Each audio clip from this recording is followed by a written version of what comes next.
नीतीश कुमार ने बिहार विधान परिषद की सदस्यता से इस्तीफा दे दिया है। अब नीतीश कुमार के इस्तीफे पर जेडीयू नेता और मंत्री अशोक चौधरी भावुक हो गए, जबकि केंद्रीय मंत्री गिरिराज सिंह ने कहा कि उनका कार्यकाल स्वर्णिम अक्षरों में लिखा जाएगा। हालांकि नेता प्रतिपक्ष तेजस्वी यादव ने आरोप लगाया कि बीजेपी ने नीतीश कुमार को ठगा है।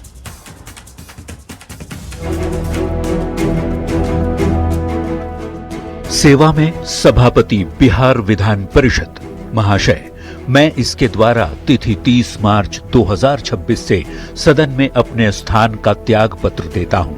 आपका विश्वसनीय नीतीश कुमार।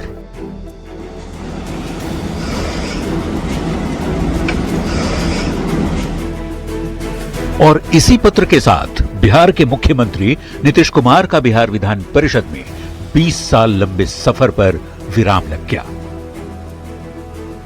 बड़ा ही अब हम लोग का चूंकि बहुत दिनों से बड़ा ही अच्छा संबंध रहा है और इसको हम लोग निभाते आ रहे हैं, तो उनके जाने से तो सब पूरा बिहार दुखी है। 20 साल तक बिहार की जनता की सेवा और राज्य के विकास को रफ्तार देने के बाद मुख्यमंत्री नीतीश कुमार ने एक बार फिर केंद्र की राजनीति का रुख किया है। 16 मार्च को राज्यसभा के लिए निर्वाचित होने के बाद संवैधानिक प्रावधान के तहत 14 दिन के भीतर पहले सदन से इस्तीफा देना होता है। 30 मार्च दिन सोमवार को नीतीश कुमार ने एमएलसी पद से इस्तीफा दे दिया। उन्होंने आज अपना त्याग पत्र यहाँ पर भेजा और हम लोग सभापति से मिलने आए थे। अब नीतीश कुमार के विधान परिषद से इस्तीफे पर कहीं गम तो कहीं सियासत देखने को मिल रही है। नीतीश कुमार के इस्तीफे पर जेडीयू नेता और मंत्री अशोक चौधरी बेहद भावुक नजर आए। वगैरह करेगा, सबको करेगा, पूरे बिहार को करेगा। नीतीश कुमार का काम करने का तरीका। तो केंद्रीय मंत्री गिरिराज सिंह ने कहा कि नीतीश कुमार का कार्यकाल स्वर्णिम अक्षरों में लिखा जाएगा। उनका कार्यकाल एज ए मुख्यमंत्री, एज ए विधायक एक स्वर्णिम अक्षरों में लिखा जाएगा। नीतीश कुमार जी का भी, नीतीश कुमार ने एक बड़ी लकीर खींची है बिहार के स्वर्णिम बिहार का, सभ्य समाज का विकास। जबकि आरजेडी नेता और विधानसभा के नेता प्रतिपक्ष तेजस्वी यादव को इसमें भी राजनीति नजर आ रही है। नीतीश कुमार के इस्तीफे पर तेजस्वी ने कहा कि बीजेपी ने नीतीश कुमार को ठगा है। एक बात तो तय हो गया कि नीतीश कुमार जी को बीजेपी ने ठगा है। खैर, सियासत अपनी जगह है, लेकिन नीतीश कुमार एक बार फिर 21 साल बाद राज्यसभा के रास्ते केंद्र की राजनीति में लौट रहे हैं। नवंबर 2005 में केंद्र की राजनीति छोड़कर लोकसभा की सदस्यता से इस्तीफा देकर नीतीश कुमार बिहार के मुख्यमंत्री बने थे और 2006 में विधान परिषद के सदस्य चुने गए थे। तब से वे लगातार एमएलसी थे और सीएम के रूप में बिहार की सेवा करते आ रहे हैं। न्यूज 18 के लिए पटना से रवि एस नारायण, आनंद अमृतराज और धर्मेंद्र कुमार के साथ ब्यूरो रिपोर्ट। तो बिहार में अपराध को लेकर लगातार सवाल उठते रहे हैं और अब मुजफ्फरपुर से आई एक घटना ने कानून व्यवस्था पर फिर से सवाल खड़े कर दिए हैं। दिन दहाड़े बालू गिट्टी कारोबारी की गोली मारकर हत्या कर दी गई। हैरानी की बात यह है कि वारदात शहर के बीचों बीच हुई और अपराधी आराम से फरार हो गए। आखिर क्यों बिहार में अपराधियों का मनोबल बढ़ गया है, इस रिपोर्ट में देखिए।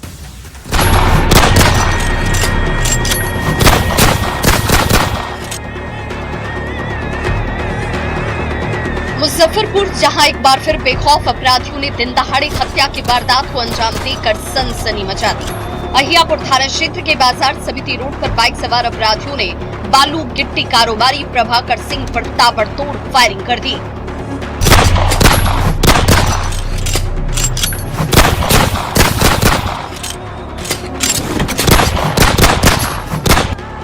बताया जाता है कि अपराधियों ने करीब 3 गोलियां दागी, जिसमें मौके पर ही उनकी मौत हो गई।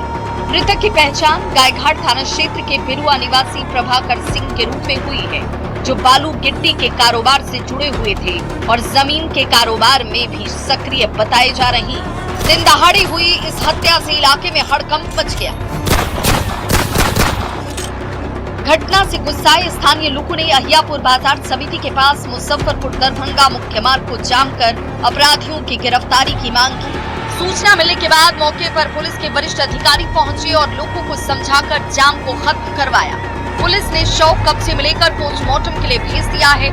साथ ही घटना स्थल पर एफएसएल की टीम को बुलाकर साक्ष्य भी जुटाए गए। आसपास लगे सीसीटीवी कैमरों को भी खंगाला जा रहा है।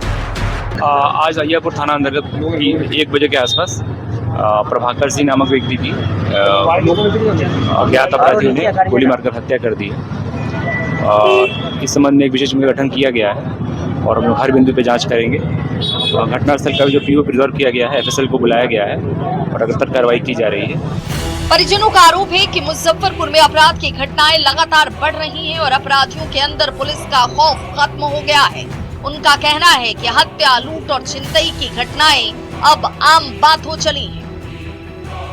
मांग कर रहे हैं कि अपराधी का गिरफ्तारी होना चाहिए। हर समय किसी के साथ गोली चल जा रहा है मुजफ्फरपुर में।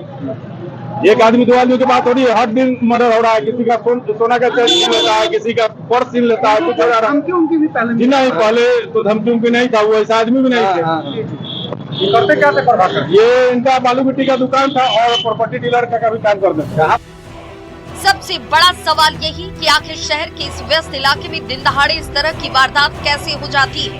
क्या मुजफ्फरपुर में अपराधियों का मनोबल बढ़ गया है और उन्हें कानून का जरा भी डर नहीं रहा? देखना होगा कि पुलिस इस मामले में कब तक अपराधियों को गिरफ्तार कर पाती है। न्यूज़ 18 के लिए मुजफ्फरपुर से प्रियांक सौरभ की रिपोर्ट।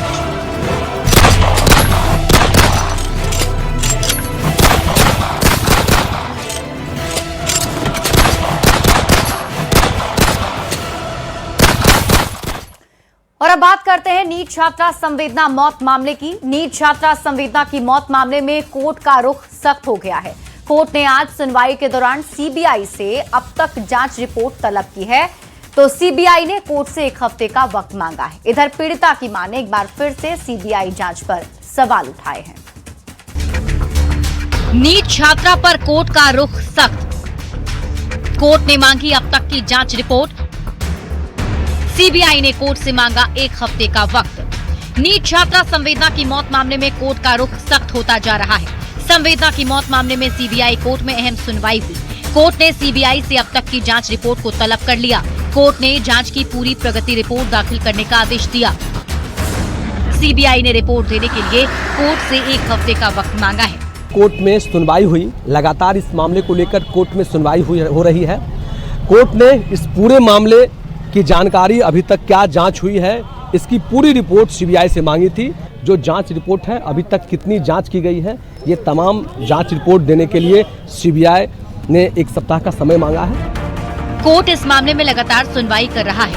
संवेदना के मामले में हॉस्टल संचालक मनीष रंजन को अब तक जमानत नहीं मिली है, तो पीड़ित पक्ष का आरोप है सबूतों के साथ छेड़छाड़ किया गया है। इस गंभीर मामले में सीबीआई पर भी सुस्ती का आरोप है। इससे पहले रविवार को नीट छात्रा को न्याय दिलाने की मांग को लेकर पटना में परिजन और सामाजिक संगठन ने धरना दिया। छात्रा की मां ने सरकार और सीबीआई की जांच पर फिर से सवाल उठाए। जगह जगह बेटे की इंसाफ कब मिला।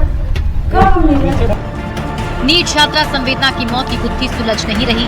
पीड़ित पक्ष लगातार जांच पर सवाल खड़े कर रहा है। ऐसे में बड़ा सवाल है कि संवेदना को इंसाफ मिल पाएगा। न्यूज़ 18 के लिए पटना से धर्मेंद्र कुमार की रिपोर्ट।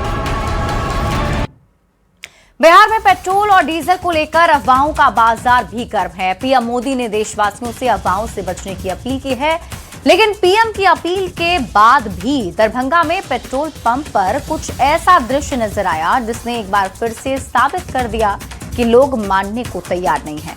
लोग एक बार फिर से तेल लेने के लिए बेचैन दिखे। ये रिपोर्ट देखिए।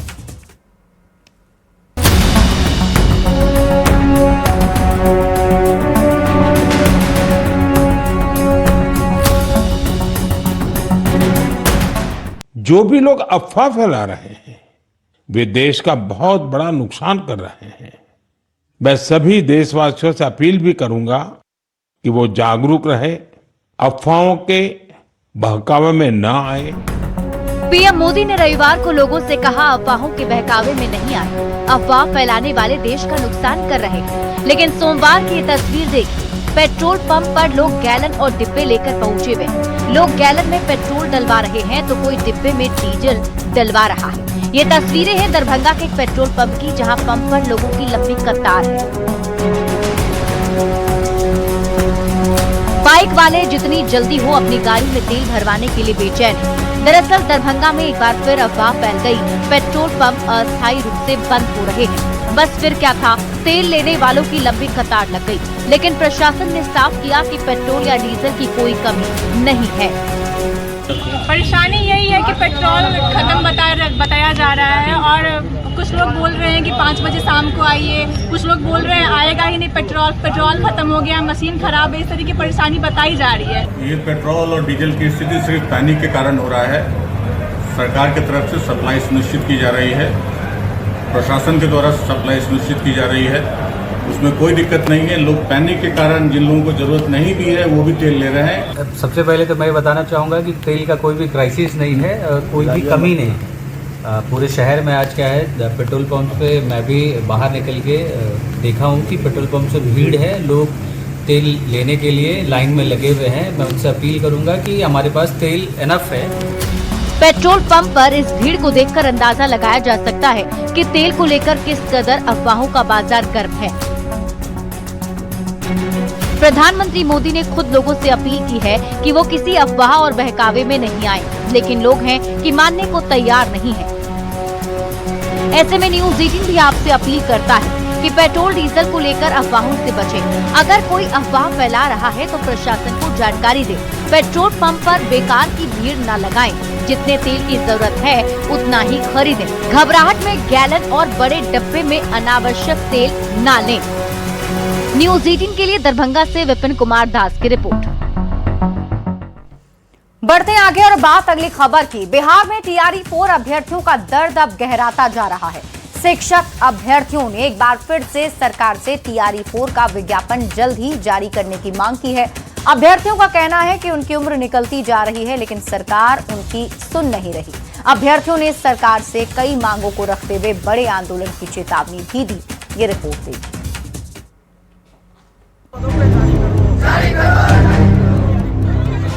तालियां बजाते और नारेबाजी करते अभ्यर्थियों की तस्वीर है बेगूसराय की। शिक्षक भर्ती टीआरई 4 को लेकर अभ्यर्थियों का गुस्सा भड़क गया है। अभ्यर्थी वी वांट जस्टिस के नारे लगा रहे हैं। बेगूसराय के जीटी कॉलेज परिसर में छात्रों ने जोरदार प्रदर्शन किया। बिहार स्टूडेंट यूनियन के अध्यक्ष और छात्र नेता दिलीप कुमार ने सरकार को चेतावनी देते हुए कहा कि अगर सरकार ने जल्द ही टीआरई 4 का विज्ञापन जारी नहीं किया तो अप्रैल के पहले हफ्ते में पटना में एक बड़ा आंदोलन किया जाएगा। छात्रों ने सरकार से एक सुर में उम्र सीमा में छूट देने, दूसरे राज्यों के फर्जी विकलांग सर्टिफिकेट को जांच कराने, 1 कैंडिडेट 1 सीट लागू करने के साथ ही physical teacher, music teacher, computer teacher समेत सभी रिक्तियों को एक साथ निकालने की मांग की है। और सभी एक सुर में ये मांग कर रहे हैं कि टीआरई 4 का विज्ञापन physical teacher, music teacher, computer teacher, geography, philosophy जितने भी सब्जेक्ट्स हैं, क्लास 1 से 12 तक जितनी भी रिक्तियां हैं, उन सभी रिक्तियों पर टीआरई 4 का विज्ञापन शीघ्र जारी हो। तो अभी भी हम हाथ जोड़ के विनती करते हैं कि टीआरई 4 का विज्ञापन आप जल्द जारी कर दीजिए, नहीं तो हम लोग बहुत जल्द अप्रैल फर्स्ट वीक में महाआंदोलन पटना में करने वाले हैं। हम लोग का वैकेंसी फिजिकल टीचर में नहीं दे रही है, तो सरकार से ही मांग है कि फिजिकल टीचर का भी वैकेंसी दिया जाए। फिजिकल टीचर हो, म्यूजिक हो, कंप्यूटर हो, ये सब का वैकेंसी दिया जाए। जब तक फिजिकल मजबूत नहीं होगा स्टूडेंट का तो बच्चा का मानसिक विकास कैसे होगा। 2 साल से लगभग परेशान है, टीआरई 1 से ही दे रहे हैं। हम लोग को डोमिसाइल नीति लागू नहीं थी, इस वजह से हम लोग को बिछड़ रहे थे बिहार के महिलाओं लोग, और उसके बाद टीआरई 4 की नोटिफिकेशन के लिए हम लोग यहाँ आए हुए थे। टीआरई 4 अभ्यर्थियों की पीड़ा गहरी है। अभ्यर्थियों का कहना है कि भर्ती में देरी होने की वजह से उनकी उम्र खत्म होती जा रही है। अभ्यर्थियों का आंदोलन लगातार जारी है। अब देखना होगा कि सरकार इनकी मांगों पर क्या रुख अपनाती है। न्यूज़ 18 के लिए बेगूसराय से संतोष कुमार की रिपोर्ट। नेता प्रतिपक्ष तेजस्वी यादव ने फेसबुक पोस्ट के जरिए सरकार पर निशाना साधा है। तेजस्वी यादव ने फ्री बिजली को जनता की आंखों में धूल झोंकना बताया और कहा कि अलग अलग समय पर अलग अलग बिजली का रेट तय करके सरकार 4 महीने में ही लोगों को लूटने वाली है। अब तेजस्वी यादव के आरोप पर एनडीए नेताओं ने भी पलटवार किया है। ये केवल और केवल ठगों की सरकार है। बिहार में एक बार फिर बिजली पर सियासत शुरू हो गई है। मामला बिजली की किल्लत का नहीं बल्कि फ्री यूनिट पर सियासी फसाद का है। नेता प्रतिपक्ष तेजस्वी यादव ने सरकार पर लोगों से वादा खिलाफी और धोखाधड़ी का आरोप लगाया है। तेजस्वी यादव ने सोशल मीडिया फेसबुक पर एक पोस्ट किया जिसमें उन्होंने 125 यूनिट फ्री बिजली को जनता की आंखों में धूल झोंकने वाला बताया। तेजस्वी ने आरोप लगाया कि सरकार ने अलग अलग टाइम के हिसाब से बिजली का नया दर तय कर दिया है। जैसे शाम 5 बजे से रात 11 बजे तक सर्वाधिक खपत वाले 6 घंटे के लिए बिजली का दर 8 रुपये 10 पैसे प्रति यूनिट तय किया गया है, जबकि रात 11 बजे के बाद सुबह 9 बजे तक यानी इस 10 घंटे में बिजली का दर 7 रुपये 10 पैसे होगा और बाकी समय यानी सुबह 9 बजे के बाद से शाम 5 बजे तक 8 घंटे बिजली का दर सबसे कम 5 रुपये 94 पैसे प्रति यूनिट होगा। 4 महीने में ही सरकार ने जनता को लूटने का नया प्लान बना लिया है। अब जो है बिजली की दरों जो है और जो है बढ़ाई गई, यानी ये केवल और केवल ठगों की सरकार है। तेजस्वी के इसी पोस्ट पर अब सियासत शुरू हो गई है। नीतीश कुमार जी जो कहते हैं वो करके दिखाते हैं। आज भी बिहार में 125 यूनिट फ्री है और किसानों को मात्र 55 पैसे प्रति यूनिट बिजली दिया जा रहा है। बीजेपी और जेडीयू ने तेजस्वी यादव पर झूठ और भ्रम फैलाने का आरोप लगाया है। जो व्यक्ति खुद 15 साल के जंगल राज और भ्रष्टाचार की विरासत को लेकर चलता है, वो आज सुशासन पर सवाल उठा रहा है। तो आरजेडी कांग्रेस के नेता तेजस्वी यादव के आरोपों को दोहराने में लगे हैं। और धृष्टता देखिए, दुष्टता देखिए। लोगों के पास खाना बनाने के लिए गैस नहीं है तो इंडक्शन लोगों ने खरीदा, तो बिजली की कीमत 20% इन लोगों ने बढ़ा दी। कैसे दुष्ट लोग हैं। फिलहाल बिहार सरकार राज्य में 125 यूनिट फ्री बिजली दे रही है। बिहार सरकार का हर साल करीब 19,000 से 20,000 करोड़ रुपए बिजली की सब्सिडी पर खर्च होता है। हाल ही में सरकार ने अलग अलग समय पर बिजली का अलग अलग रेट तय किया है, ये कहते हुए कि इससे लोग बिजली बचाना सीख जाएंगे। अब इसी फैसले पर सियासत तेज हो गई है। न्यूज 18 के लिए पटना से रवियस नारायण के साथ ब्यूरो रिपोर्ट। और इस बीच रुक कर लेते हैं इस वक्त की बड़ी खबर की ओर। पटना से बड़ी खबर मिल रही है जहां सीएमजी की पहली उच्च स्तरीय बैठक खत्म हो गई। मुख्य सचिव प्रत्यय अमृत की अध्यक्षता में यह बैठक हुई। जरूरी वस्तुओं की निर्बाध आपूर्ति पर जोर दिया गया। इसके साथ ही जमाखोरी करने वालों पर सख्त कार्रवाई के निर्देश भी दिए गए हैं। प्रवासी श्रमिकों की सुरक्षा को लेकर भी रणनीति बनाई गई और अब हर सोमवार को नियमित रूप से सीएमजी की बैठक होगी। तो इस वक्त की बड़ी खबर आपको बता रहे हैं, पटना से सीएमजी की पहली उच्च स्तरीय बैठक हुई खत्म और इस बैठक में मुख्य सचिव प्रत्यय अमृत की अध्यक्षता में यह बैठक की गई थी, जिसमें जरूरी वस्तुओं की निर्बाध आपूर्ति पर जोर दिया गया है। बिहार के मुख्यमंत्री नीतीश कुमार ने पटना विश्वविद्यालय को नए प्रशासनिक और शैक्षणिक भवन की सौगात दी है और इन अत्याधुनिक भवनों का उद्घाटन करते हुए उन्होंने शिक्षा के क्षेत्र को मजबूत बनाने की दिशा में इसे बड़ा कदम बताया है। इस मौके पर उप मुख्यमंत्री विजय सिन्हा भी मौजूद रहे। उन्होंने आश्वासन दिया कि आने वाले समय में विश्वविद्यालय की जो भी कमियां होंगी उन्हें दूर करने का काम सरकार लगातार करती रहेगी। न्यूज 18 संवाददाता अमित कुमार की ये रिपोर्ट देखिए। उप मुख्यमंत्री विजय सिन्हा हमारे साथ मौजूद हैं। सर, एक दौर था जब विश्वविद्यालय में सही तरीके से कमरे नहीं थे, क्लासेस नहीं चलते थे। आज आपकी जो सरकार है, नीतीश जी की सरकार है, भव्य बिल्डिंग जो है उसका उद्घाटन हो रहा है। बदलते बिहार का बदलते स्वरूप ये दिखाई पड़ रहा है।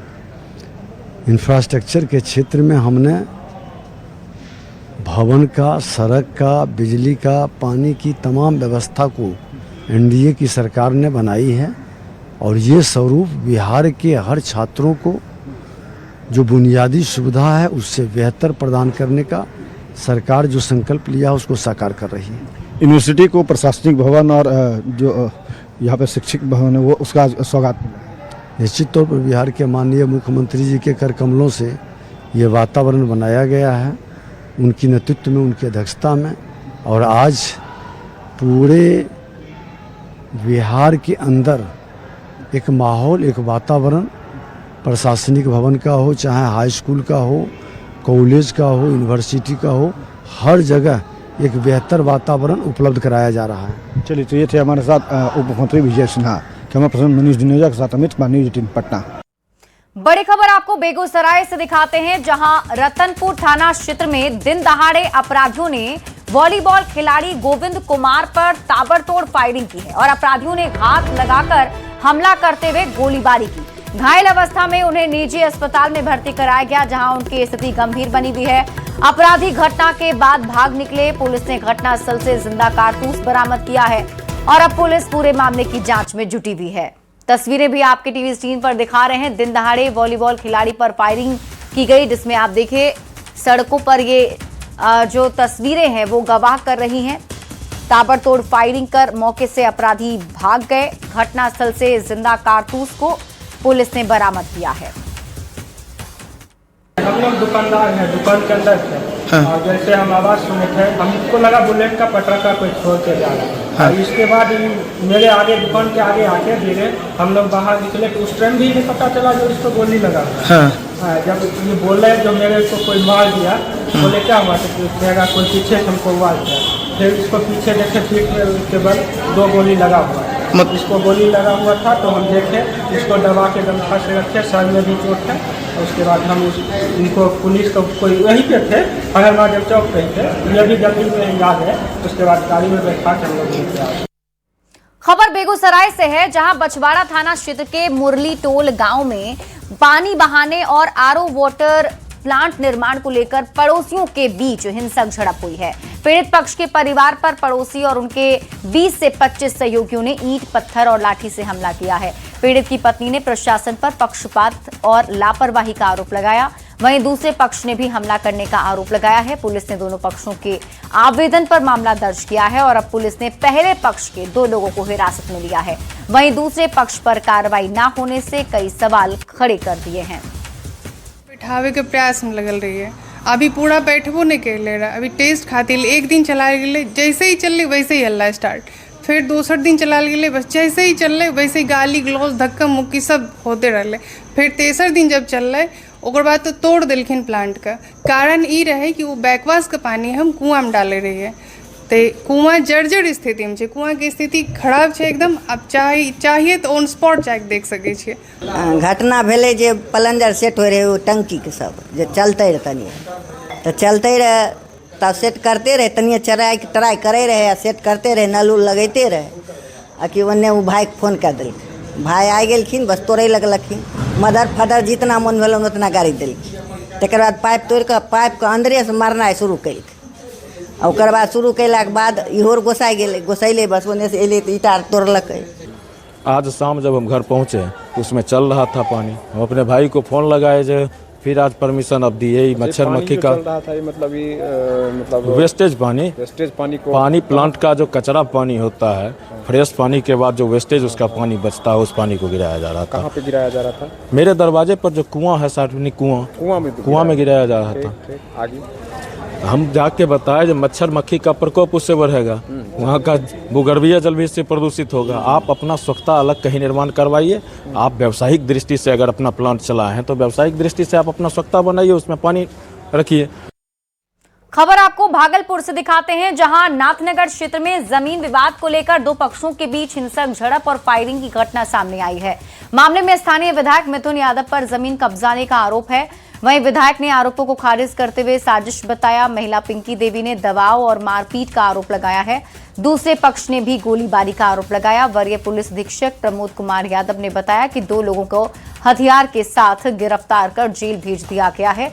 अब पुलिस पूरे मामले की जांच कर रही है। यही हुआ है कि हम दिल्ली जैसे हमारे पति जाते थे खेत पे घूमने के लिए, उसी तरह गए तो हम लोग को मालूम नहीं था कि यहाँ ऐसे वहाँ होगा।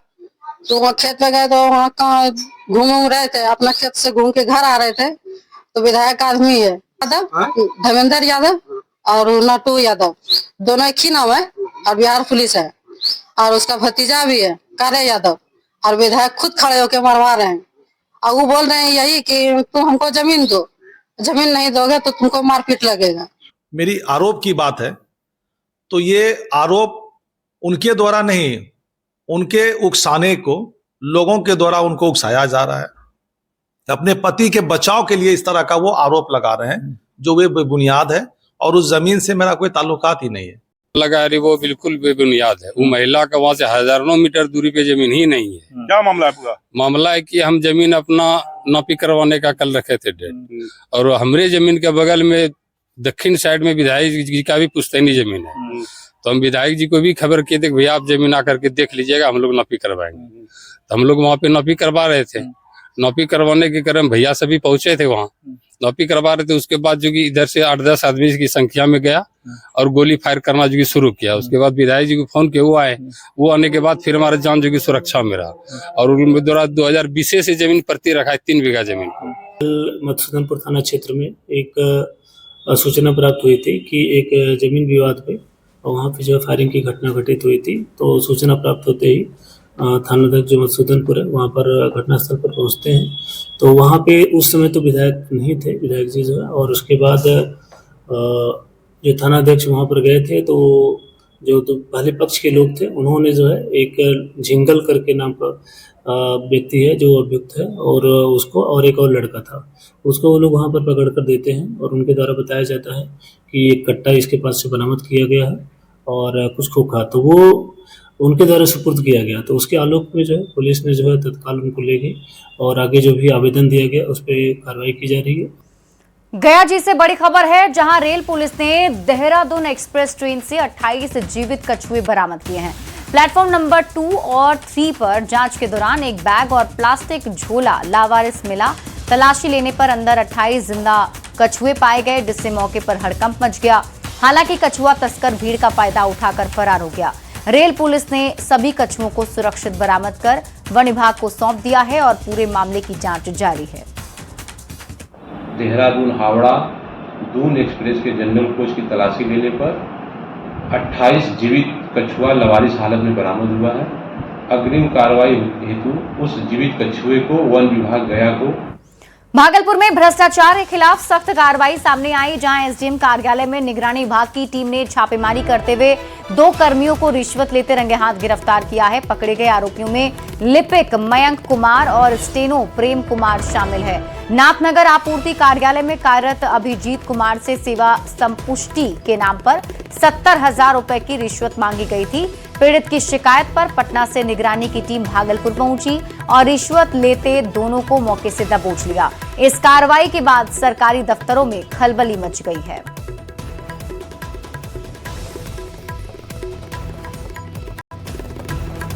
इन लोगों से संपर्क किए तो कहा लोग कि 70,000 1 महीना का वेतन, मतलब कि 70,000 रुपया लगेगा तब जाके होगा। तो वो जो है आवेदन दिए, निगरानी में आवेदन दिए, और आवेदन के बाद सत्यापन हुआ, और आज जो है पैसा लेते हुए कार्यालय से मयंक कुमार को पकड़ा गया। और वो जो है एक मयंक कुमार लिपिक है और प्रेम कुमार है स्टोनो, वो 50,000 रुपया का डिमांड था उनका, तो वो बोले हमारा पैसा भी दे दो।